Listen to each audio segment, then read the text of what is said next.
All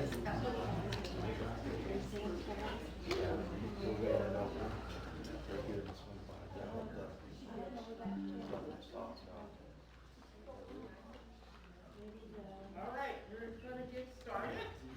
And I'm going to use the microphone, but I have to do this right here because I promised Josie I would. And when I first met Josie, I was so nervous. I get nervous when I meet all of my patients. But Josie, it was just something about her. I just got more nervous, but she put me at ease. And then she said, "What's your favorite thing?" And I said, "Telling jokes." So she says, "Tell me one." So I said, "Okay." And so I told her a couple of them, but this is my favorite one that I got from a little boy when I first started out here in Iowa as a chaplain, and his grandmother was passing, and he was just so nervous and scared. He goes, "Hey lady, you want to hear a joke?" I was like, "Yeah, sure, tell me." And he goes, "So what do you call two bulls playing tug of war?" Anyone? Beef jerky.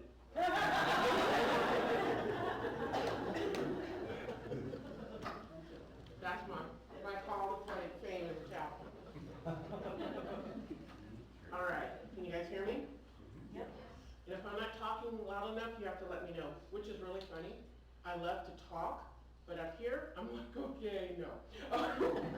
So, we're going to start with a song, and we're here to celebrate not a funeral, but a memorial to the life of Miss Josie. I call her Miss Josie. Everybody has a different name, but for Miss Josie. And I already told each,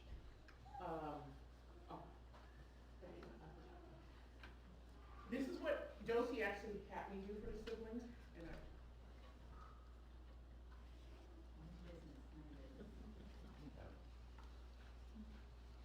okay, so I did it for the siblings, but Josie wanted me to do this for everybody that came here. And she wanted me to tell you that you guys made her life richer, better, and she was blessed to know you, and she'll see you on the other side. Okay. That was really nice. Okay. So we're going to hear a song.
Miss Josie loved books. How many people know that?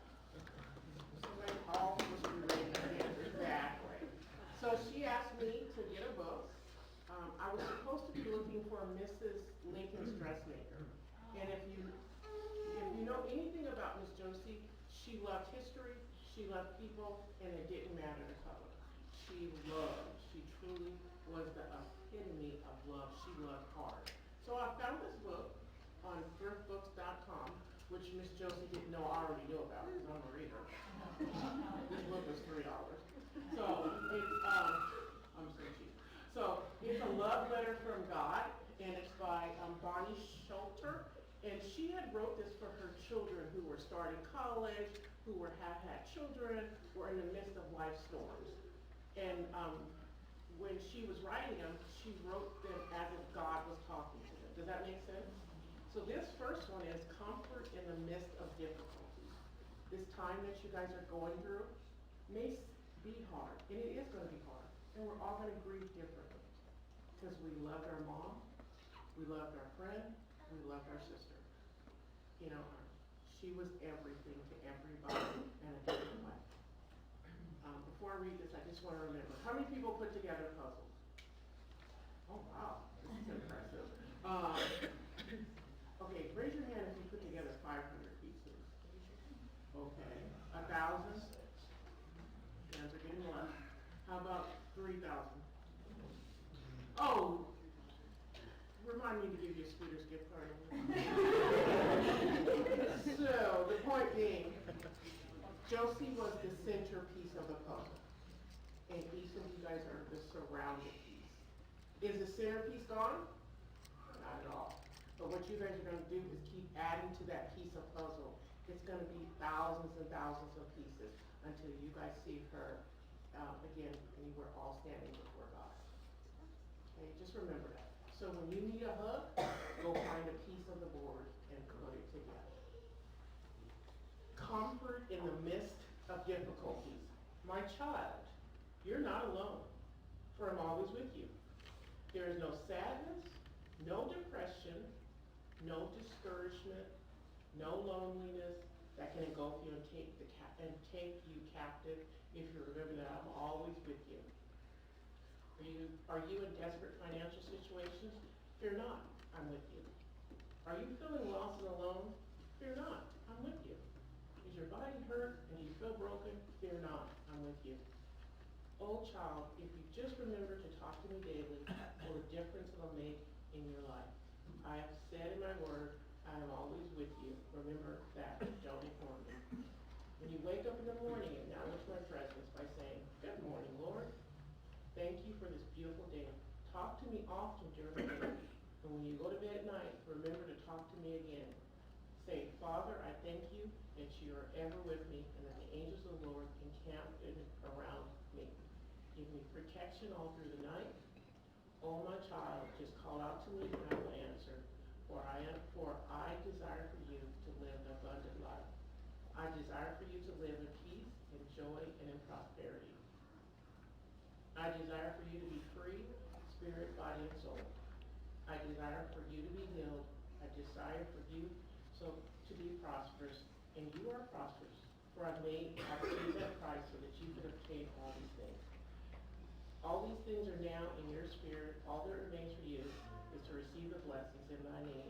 In the name of Jesus, you're free. You're delivered from the kingdom of darkness and the kingdom of light. Do not listen to the world and its problems. Listen to me and my word. Do not meditate on everything wrong in your life. Put your confidence in me, child. Believe, for I will stand before you and protect you. I'm your hiding place. Just turn to me and believe what I've said in my word. For I'm well able and willing to perform. Along with you, the Lord of your life. Just release me to all of your cares and burdens. Let go. Loosen and let go. Refuse to dwell on the bad. Begin at once to meditate on the positive answers contained in my word. Keep my word ever before you. Keep it on your lips, for you have overcome by the blood of the Lamb and the world of your testimony. Love God. We're going to hear another song.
I've never heard the song. Is it If?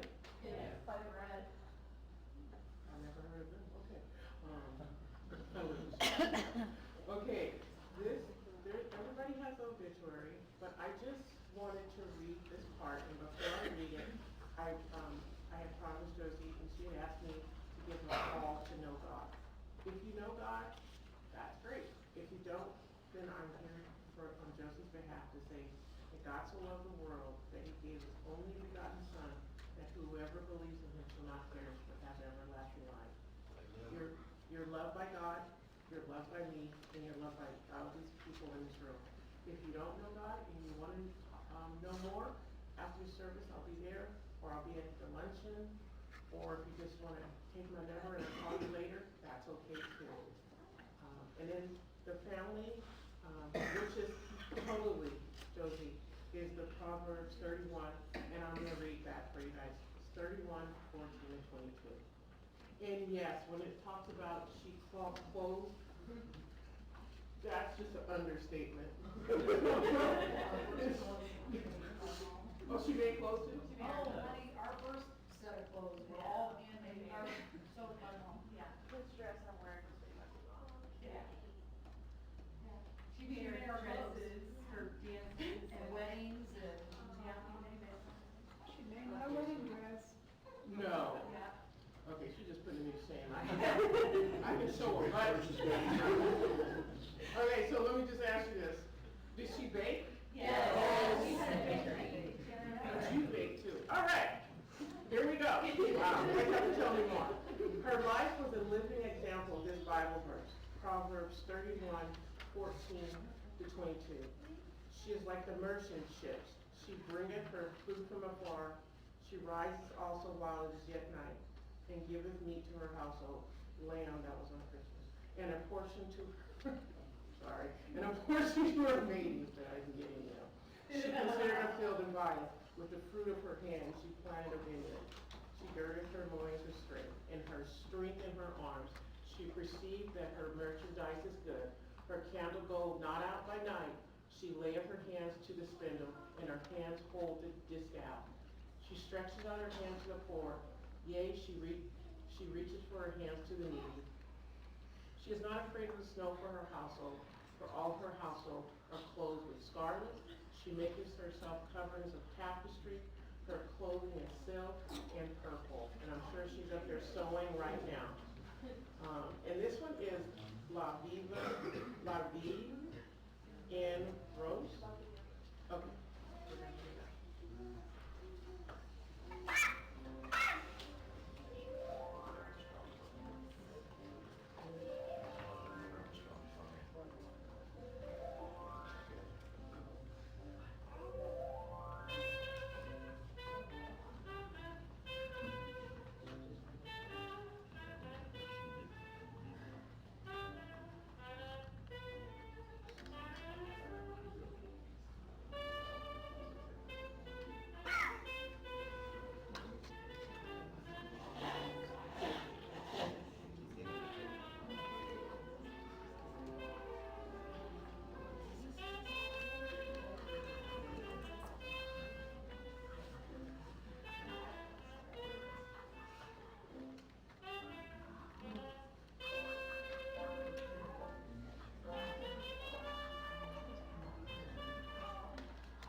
And when you speak, angels sing from above. Every day word seems to turn into love songs. Your heart and soul to me, and life will always be. I'll keep on going.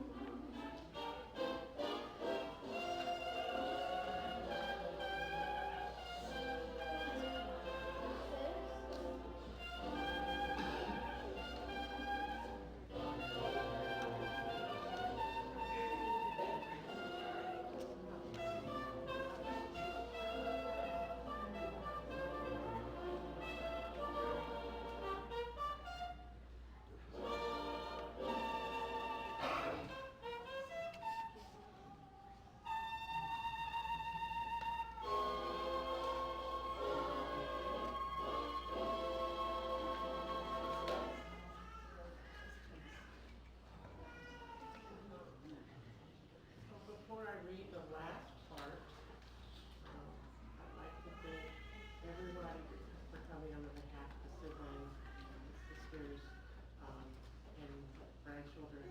Wait, how many grandchildren are there? 20 something?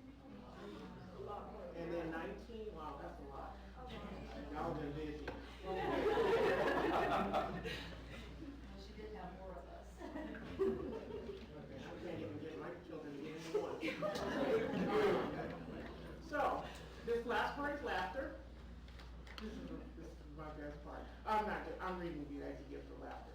So I promised Josie I would do this part too. So what did the shark say after he ate the clownfish? That tastes funny. Okay, I'm done with you, be quiet. I should have said if you know, hold off. Right. My precious married child, you have done well. You have sown the proper seeds in the proper way at the proper time until Amanda interrupted my joke. Dear my child, I'm pleased, I'm pleased. The joy within you rises to your countenance in a ready smile. It twinkles your eyes, finds expression in your ever-moving hands, and comes out of your mouth with an explosion of breath that produces a happy, lyrical sound of laughter. Your laughter is therapy. It releases tension and makes people feel at ease in your presence. Your laughter is healing. Self-pity, loneliness, and depression cannot stay in the presence of your laughter. Truly, a merry heart does good. A merry heart does get medicine. People were laughing so I can't read. Did you realize that laughter is a vocal expression of joy that is particular to humans? Check this out. The book didn't say it. I just said this because it's amazing. Birds can express happiness by singing. Cats will purr. Cats. Dogs will wag their tails to express their love and joy, and because they are feeding them now. Only humans have the ability to express joy by laughing. Isn't that amazing how God created us uniquely? Laughter is one of my gifts to the human race, and you, dear, have tapped into the power. Thank you, my dear child, for allowing joy to flow from you, happiness to show through you, and love to glow in you. Take that gift of laughter, spread it everywhere you go. Truly, the joy of the Lord is your strength. And my child, remember, the joy of the Lord is your strength. Now, this was the dinner that you guys had. I swear, when I walked in that room, I heard about that for an hour. The lamb, what was that thing you made? I made lamb chops and I seasoned them with rosemary, garlic, and I did mashed potatoes and glazed carrots, asparagus. Who did the pie? Ireland did the lemon chiffon. Okay, so I just want to do this because I'm a Bobby Flay fan. Bella, that was amazing. It was like the lemon was like on fire. And you know, I said like Bobby, she goes, girl, yeah. Let me tell you, my granddaughter got it going on. This is what she said, and she learned it from me. We're gonna hear one more song. I just said, I'm just saying it like she said. And we're gonna hear one more song. And then, Mr. Pat and Miss Molly will dismiss you guys. But after that, we're gonna have a food and fellowship, at the Essex Community Building. And of course, that's Essex, Iowa. I say that for myself because I'm not originally from here. But we're gonna hear one more song, and, thank you guys for allowing me to be here and do this. It was my honor and pleasure. There's a Bible verse that, that's in Genesis, and, yeah, I think, well, it's Moses, forgive me, I'm not the best of memory, chaplains aren't perfect people. But Moses is standing at the burning bush, and God says to him, take off your shoes, you're standing on holy ground. And I'm gonna be honest, that's how I feel every family I go in. I'm on your holy ground. I'm on the family's holy ground, not my ground. And I take off my shoes proverbially, but I appreciate you letting me into that holy ground in the journey that you're going for hospice. On behalf of St. Croix, we thank you very much.